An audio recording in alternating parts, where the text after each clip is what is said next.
त्यानंतर आता आपण जाऊयात ठाण्यामधून। ठाण्यामध्ये कुणाल भोईटे प्रतिनिधी आहेत आपले, ते या संदर्भातले अपडेट देतात। ठाण्यामध्ये किती मतदान झालंय कुणाल, काय तिथले अपडेट्स आहेत?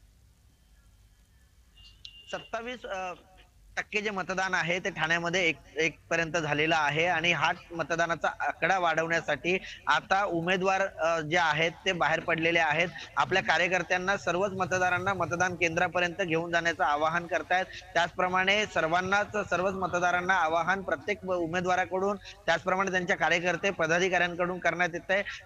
टक्केवारी वाढवण्याचा एक प्रयत्न सर्वच मतदारसंघांमध्ये केला जातोय, कारण ज्या अर्थी सकाळपासून ही गर्दी आपण पाहतोय, ती गर्दी पाहता टक्केवारी कमी दिसून येते। त्यामुळे कुठेतरी मतदार अजूनही बाहेर यायला मागत नाहीयेत। त्यामुळे आता हिवाळ्याचे दिवस आहेत, त्यामुळे ऊन कमी आहे, त्यामुळे मतदारांनी बाहेर पडलं पाहिजे असे उमेदवार त्यांना आवाहन करतायत। त्यामुळे आता 6 वाजेपर्यंत काय मतदानाचा आकडा असतोय हे पाहणं महत्वाचं असणार आहे, कारण 3 तास आता शिल्लक असणार आहेत ते। जी, श्रेयस। धन्यवाद कुणाल, आपण दिलेल्या या माहितीसाठी। या संदर्भातले ताजे अपडेट्स वेळोवेळी आपल्यापर्यंत पोहोचवत राहा।